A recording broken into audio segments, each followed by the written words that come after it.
నమస్తే రమగారు. నమస్తే జయ. రమగారు, అక్బర్ బీర్బల్ స్టోరీస్ చాలా రోజులైపోయింది. 2 చిన్న కథలు చెప్తాం. ఓకే. ఇవి చిన్న చిన్న విషయాలుగానే ఉంటాయి కదా. ఒకసారిట అక్బర్ గారు ఈ మన సభలో కూర్చున్నప్పుడు రకరకాల డిస్కషన్స్ వస్తాయి. ప్రతిసారి రాజ్యాంగాలే ఉండవు కదా. రాజ్యాంగము, మంత్రిత్వము, హడావిడి ఏమి ఉండదు. ప్రజలంతా తీర్చి ఉంటారు. కొంతమంది ఏదో మాటామంతి ఎవరైనా ఒకళ్ళు మంచి వాక్యాలు చెప్తే దాని మీద డిస్కషన్లో పెడతారు. అయితే అక్బర్ గారికి ఒక విచిత్రమైన డౌట్ వచ్చిందట. గజం కేవలం 26,000 రూపాయలతో 165 గజాల భూమి కేవలం 52 లక్షలు మాత్రమే. ఆయన అలాంటివన్నీ చిక్కుగా ఉండే ఆన్సర్లన్నీ బీర్బల్ దగ్గర నుంచే ఎక్స్పెక్ట్ చేసేవాడు. ఆయన తన అరిచేతులు చూసుకుంటూ, బీర్బల్ ఎందుకో శరీరం అంతా వెంట్రుకలు ఉన్నాయి, అరిచేతుల్లో వెంట్రుకలు ఏమేమిటి నాకు అని అడిగాడు. సహజంగా అందరికి వచ్చాను మనం వినండోయి కదా. సరే, జనాలంతా చూస్తున్నారు కుతూహలంగా. ఏం చెప్తారు, ఏం చెప్పాలి. ఉండవండి, అందరికీ ఉండవు, మీకు లేవు అంటే ఆయనకి ఏమనిపిస్తుందో.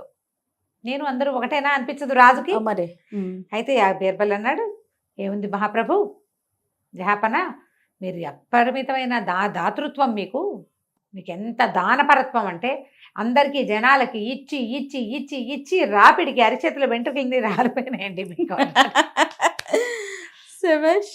అవునా అన్నాడు. బీర్బల్ నీ అరిచేతులు చూపించు అన్నాడు ఆయన. బీర్బల్ అరిచేతులు చూపించాడు. 2 అరిచేతులు నీకు కూడా లేవు కదా అన్నాడు.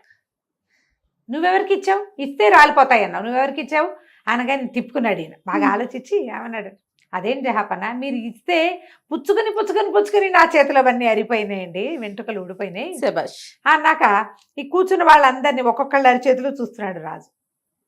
వీళ్ళందరివి ఎందుకు అరిగిపోయినాయి అన్నాడు. వీళ్ళలో చాలా మంది మీ దగ్గర పుచ్చుకున్నారు కదా, మీ ఎప్పటి నుంచి పుచ్చుకుంటున్నారు, మీ తాత తండ్రుల నుంచి, మీరందరూ దానపరులు, మేమందరం పుచ్చుకునే పరులము అంచేత ఊడిపోయినాయి. ఊడిపోతే ఇప్పుడు ఎవరికి ఇస్తాడు రాజు, తన దగ్గర నుంచి ఇట్లా ఇవి తీసుకునే వాళ్ళకి. తన దగ్గర పనిచేసే మంత్రులు, సైన్యాధిపతులు వాళ్ళు ఉంటారా, వాళ్ళకేం దానాలు ఇవ్వడు, జీతాలు ఇస్తాడు అంతేగా. అప్పుడు ఈయనకి డౌట్ వచ్చి అక్బర్ గారు తన మంత్రి, సైన్యాధిపతి వాళ్ళని చేతులు చూపించమన్నాడు. అందరూ చేతులు చూపించాడు. అరిచేతులు వెంట్రుకలు ఎట్టా ఉంటాయి. ఆయన సర్కల్లో ఈయన అన్నాడు, అదేంటి బీర్బల్, నువ్వు భలే చెప్పావు, ఇచ్చాను కాబట్టి నాకు పోయినాయి, పుచ్చుకున్నారు కాబట్టి మీకు పోయినాయి, వీళ్ళకి నేనేమి ఇచ్చాను, వాళ్ళవెందుకు పోయినాయి అంటే, అదే జహాపన, వీళ్ళందరికీ ఇచ్చేస్తున్నాడు అని చేతులు నలిపేసుకుంటున్నారు వాళ్ళు. చేతులు పీసుకోవటం వల్ల వాళ్ళకు కూడా పోయినాయి. ఆయనకి నవ్వొచ్చింది. రమగారు, ఆయన తెలిసే అడుగుతాడా యాక్చువల్గా, ఈయన చాతుర్యం తెలుసుకోవాలనా? ఏం చెప్తాడో అదే అదే ప్రశ్నకి సమాధానం చెప్పాలి.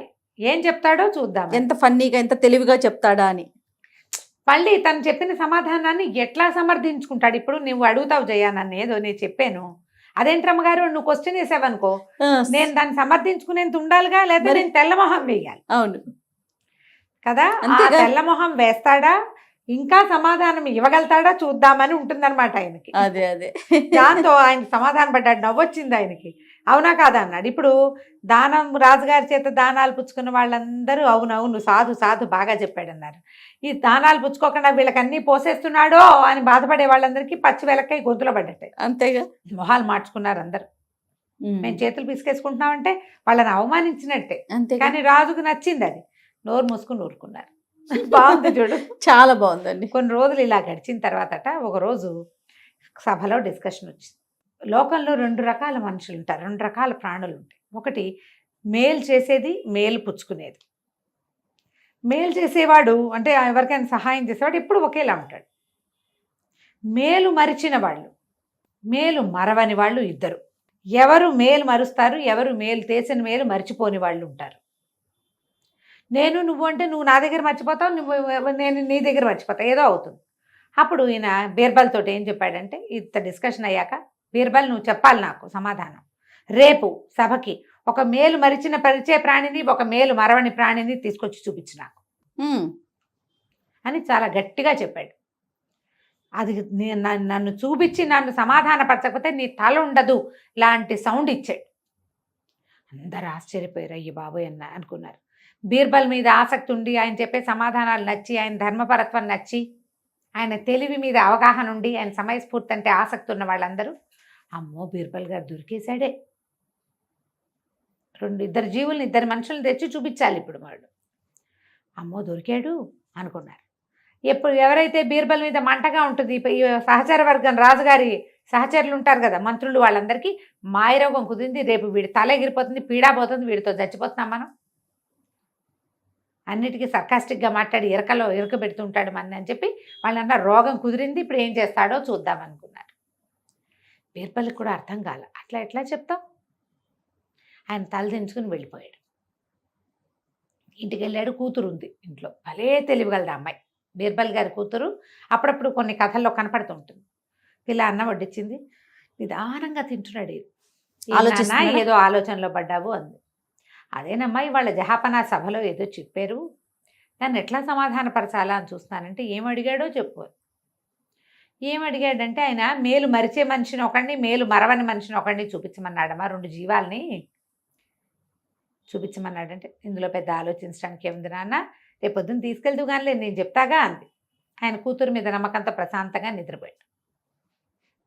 మర్నాడు పొద్దున్న కూతురు చెప్పింది, మీ అల్లుడిని వెంట పెట్టుకెళ్ళి నాన్న, మన వాకిట్లో కుక్క ఉంది కదా, దాన్ని కూడా మెడకో తాడు కట్టిస్తాను, దాన్ని కూడా మోసుకెళ్ళు అని చెప్పింది. ఈయన మర్నాడు ఆ రోజు పొద్దున తన అల్లుడిని వెంట పెట్టుకెళ్ళాడు. అక్కడి నుంచి కుక్కను కూడా తీసుకెళ్ళాడు. లోపలికి వెళ్ళారు. అల్లుడు పక్కన అవతల కుర్చీలలో కూర్చున్నాడు. బీర్బల్ వాళ్ళు కుర్చీల లైన్ వేరు, ఇట్లా చూడ్డానికి వచ్చిన వాళ్ళ లైన్ వేరు. కుక్కను అల్లుడి దగ్గరే కూర్చోబెట్టారు. సరే అక్బర్ పాదుషా లోపలికి వచ్చాడు. మర్చిపోయాడు అనుకున్నారు. ఆయన కాసేపు పిష్టా గోష్ఠి అవి ఇవి కబుర్లు చెప్పిన తర్వాత, బీర్బల్ నేను మీకు ఒక ప్రశ్న వేశాను, మీరు వాళ్ళు ఎవరిని చూపిస్తున్నారు నాకు అన్నాడు. అనేసరికి తీసుకొచ్చాను ప్రభు, ఇదిగోండి అని, అల్లుడు గారు ముందుకు రండి అని. ఈయన ఉన్నారండి అల్లుడు గారు, నా ప్రాణం ఇచ్చేసినా సరే సాటిస్ఫై అవ్వడు, ఎన్ని మేళ్ళు చేసినా ఎంత సహాయం చేసినా నాకేం చేసావు అంటాడు. మేలు మరిచే జాతి ఈయన. అక్కడి నుంచి కుక్క ఉంది చూడండి, దానికి ఒక్క బ్రెడ్ ముక్క వెళ్ళే దారిలో మన చేతితో పడేసామా చాలు, అది మాత్రం చచ్చినా మర్చిపోదు. ఆ బ్రెడ్ ముక్క పెట్టిన వాడిని చూసి తోకాడిచి వాడి దగ్గరికి వెళ్ళి నుంచుంటుంది. వాడి మీద ఏదైనా వాడి కింద పడిపోతే కుయ్యో మొర్రో ఉంటుంది, వాడి పక్కన కూర్చొని ఏడుస్తుంది. వాడి మీదకి ఎవరైనా వస్తే కనుక నిన్న బ్రెడ్ ముక్క పెట్టాడు లేదా 20 రోజుల క్రితం బిస్కెట్ ముక్క పెట్టాడు కాబట్టి వాడికి సహాయం చేయడానికి ముందుకు వస్తుంది. ఇది మేలు మరవని జాతి అనేసరికి అందరు హాహా చప్పట్లు కొట్టారు. అల్లుడు కామ్గా నుంచున్నాడు. అల్లుడిని ప్రిపేర్ చేసి తెచ్చారు. జహాపన అన్నాడు, అలాగా సరే, ఈ కుక్కకి ఒక మంచి కుర్చీ వేసి కూర్చోబెట్టండి, ఇది మేలు మర్చిపోదు. ఈ అల్లుడు నాడే వీడిని కొరతేయండి అన్నాడు. అనేసరికి సభలో అందరు నిర్కాంతిపోయారు. ఇప్పుడు బీర్బల్ గారి అల్లుడు కొరతేస్తే పిల్ల, ఆయన కూతురు, బీర్బల్ హిందువు, కూతురికి పునర్వివాహాలు లేవు, అల్లుడు అయిపోతాడు. అయితే ఈయన అన్నాడు బీర్బల్, తప్పకుండా ప్రభు, మీరు ఒకింటల్లుడే, నేను ఒకింటల్లుడే, మరి అయితే అల్లుళ్ళందరినీ కొరతేయాలంటే మీరు నేను కూడా ఒకింటి అల్లుళ్ళమే, అల్లుడు జాతిని తీసేయాలి అనగానే ఆయన నవ్వొచ్చింది. మీ అల్లుడిని కొరతేస్తానంటే కుదరదు, అల్లుడు అనేవాడు అని ఉంటే నా కోసం ఏం చేశారు, మీ అమ్మాయికి చేసుకున్నారు మీరంటాడు. అంతేగాని తాము ఎత్తు ధనం ధారపోసిన అల్లుళ్ళు సాటిస్ఫై కారు. ఇది పాయింట్ కరెక్టే కదా. ఇప్పుడు ఇందులో ఎవరిని తీస్తాం, మీ నాన్న ఒకింటల్లుడే, మీ ఆయన ఒకింటల్లుడే, మా నాన్న మా ఆయన నా కొడుకు ఎవరైనా సరే తప్పదు, అల్లుళ్ళు అవ్వాల్సిందే కదా. భలే తెలివిగలవాడండి, చాలా తెలివి. ఈ పాయింట్ చెప్పాక ఇక ఆయన సంతోషించాడు. ఇలాంటి మరిన్ని కథల్ని ఇంకెప్పుడైనా చెప్పుకుందాం. 2 చిట్టి కథలు చెప్పాను ఇప్పుడు నేను. చాలా బాగుంది. నమస్తే. నమస్తే.